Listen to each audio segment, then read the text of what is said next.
avec insistance que nous exigeons de l'État une autre allocation des moyens de l'éducation nationale. Ceux-ci doivent réellement tenir compte des caractéristiques sociales et scolaires des élèves. Nous avons confiance dans la capacité et la créativité de nos jeunes. Nous souhaitons les rendre acteurs de leur vie, leur permettre de devenir des individus épanouis, indépendants dans leur vie personnelle et plus tard professionnelle. Nous souhaitons, avec vous, mettre en place des projets pour l'ensemble de leur temps de vie, scolaire et loisirs. Pour cela, pour nos plus petits, nous voulons des modes de garde plus nombreux et variés. Ce manque dans le département est aussi une discrimination qui pèse sur les femmes.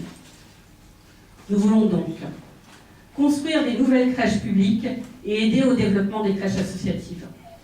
Rechercher des solutions pour que les assistantes maternelles puissent exercer pleinement leurs tâches gratifiantes et responsables en créant par exemple des relais et des maisons pour elles, en leur proposant davantage de formations subventionnées et organisées par le département.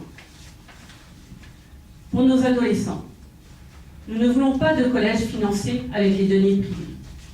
Il s'agit d'un emprunt déguisé. Mais à la différence d'un emprunt classique qui se négocie autour de 2%, on l'estime à 9%. Ceci est de la dette à longue échéance, qui coûtera très cher aux générations futures et enrichira les grands groupes financiers. Et comment penser que ceux-ci font passer la qualité de nos collèges avant la recherche de leur intérêt privé, c'est-à-dire celui de faire plus de profit?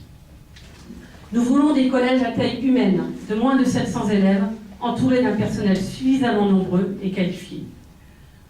Le département y a les pleins pouvoirs. Il construit, recrute et doit également subventionner davantage la formation des animateurs. Nous souhaitons un pass culture.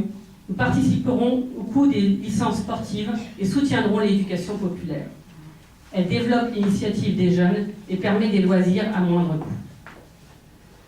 Grâce à toutes ces activités, tous pourront s'épanouir, prendre des responsabilités et monter des projets qui leur seront propres.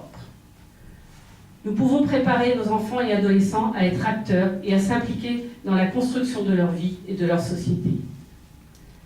Avec notre tissu associatif, nous pouvons mettre l'imagination au pouvoir.